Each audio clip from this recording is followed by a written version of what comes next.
Welcome to The Explainer. Today we're diving straight into how a really grounded, classic philosophical concept completely mutates into a radical, high-stakes sci-fi conspiracy.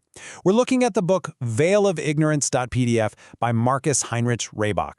As we go through this, you'll see how the author takes traditional political science and just stretches it way out into these wild realms of eternal reincarnation, global conspiracies, and enforced utopias.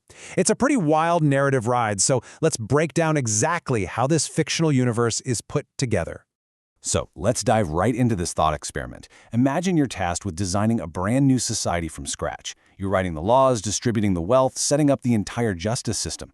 But here's the catch. You have absolutely no idea where you'll end up in that society. What would you do? Would you really create a world with extreme billionaires on one end and deep poverty on the other if you knew you had an equal chance of being born into the lowest economic class? It's kind of the ultimate test of empathy and fairness, right? And this right here is the foundational thought experiment for everything we're unpacking today.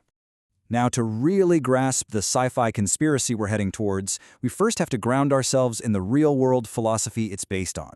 We're talking about the Veil of Ignorance, proposed by the hugely influential political philosopher John Rawls. Basically, Rawls argued that humans are just naturally biased. We tend to promote systems that benefit our own narrow self-interests. So to figure out what a truly fair society actually looks like, he proposed a scenario where decision-makers operate behind a metaphorical veil. Behind this veil, you are entirely ignorant of your race, your gender, wealth, intelligence, social status, the whole shebang. Rawls theorized that because you wouldn't know your own position in the world, you'd naturally hedge your bets. You design a system that protects the most vulnerable simply because, well, that vulnerable person could very well be you. Moving on to Section 1, the metaphysical expansion, evolving the veil of ignorance. Now, what's really interesting here is the massive leap the author takes. See, John Rawls's original concept is strictly human-focused. It's about a single human lifespan and socioeconomic ignorance. But then, Marcus Rehbach introduces what he calls the optimal ethics generator. And this framework takes Rawls's concept and just completely stretches it across eternity and across species. So you aren't just ignorant of your social class in one single human life anymore. Instead, you have to assume a reality of eternal reincarnation, where you could be reborn as literally any sentient being in the universe. And because of this setup, the author argues that the only logical conclusion is a vegan imperative. Think about it. If you knew you might be reborn as a farm animal, there's no way you'd consent to a society that exploits them. The central maxim of this optimal ethics generator actively challenges human exceptionalism. It really demands that the reader and the characters in the book step entirely outside of their human bias. If you are eternally and randomly newborn over and over again, any private wealth or power you manage to accumulate in this life is just gone when you die. The only things you actually inherit in your next life are the public goods and the overall fairness of the world you help leave behind. The source material suggests that true enlightenment forces you to consider the pain, pleasure, and relief of every single creature. Because in the long run, at least according to this philosophy, you literally are everyone. That brings us to Section 2, a sci-fi conspiracy, exploring the fictional world of Veil of Ignorance.pdf. Enter the main faction of the novel, the Eden Protocols, or TEP for short. Operating entirely in the shadows, they believe in this concept they ironically call holistically informed consent. Basically, they believe humanity in its current state is just completely blinded by ego and short-term desires. But TEP operates on this massive assumption that if humanity is forcefully enlightened, like if we are actually forced to see the world through that optimal ethics generator, we will naturally and voluntarily seek out a fair, vegan, and just world. Actually getting humanity to that point, though, well, that requires some incredibly extreme, non-consensual measures. So here's exactly how their master plan unfolds. Step 1. They develop their ethos in total secrecy on an isolated island colony. Step 2, and this is where the sci-fi elements really start to ramp up, they deploy a nanovirus. As far as the outside world in the book is concerned, this virus alters or destroys animal fertility, which forces this massive global shift in how humanity interacts with other sentient beings. And finally, Step 3 introduces a really fascinating paradox.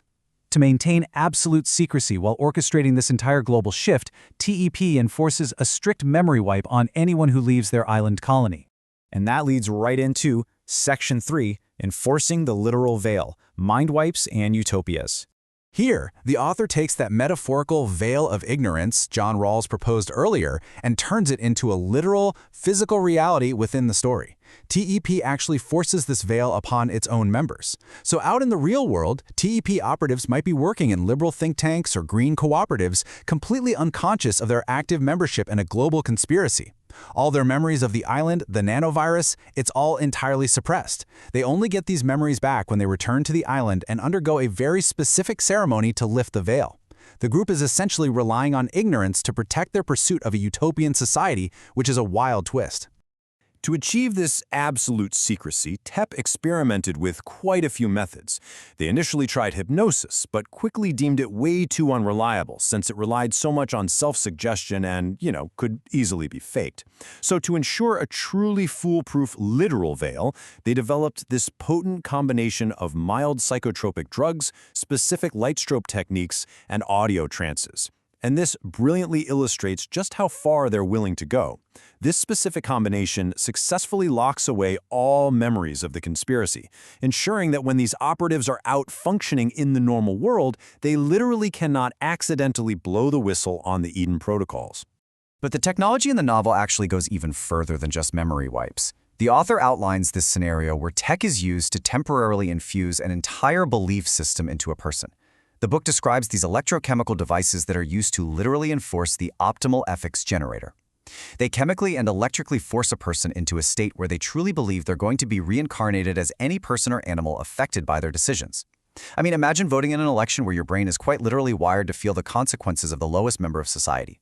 By enforcing this optimal dogma technologically, the characters are attempting to guarantee that society will always make the most just and fair decisions possible for all sentient life.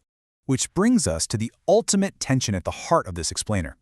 The book paints this picture of a world moving towards a vegan, egalitarian utopia, sure, but it gets there through mind wipes, nanoviruses, and electrochemical behavioral enforcement. It really forces us to step back and ask, can true enlightenment ever be achieved if it's enforced upon us without our memory or consent? Does the end goal of a perfectly just society actually justify the means of removing free will to get there? It's such a fascinating twist on John Rawls' original thought experiment, and it's definitely a question that leaves you wanting to explore those blurry boundaries of ethics and fiction even further.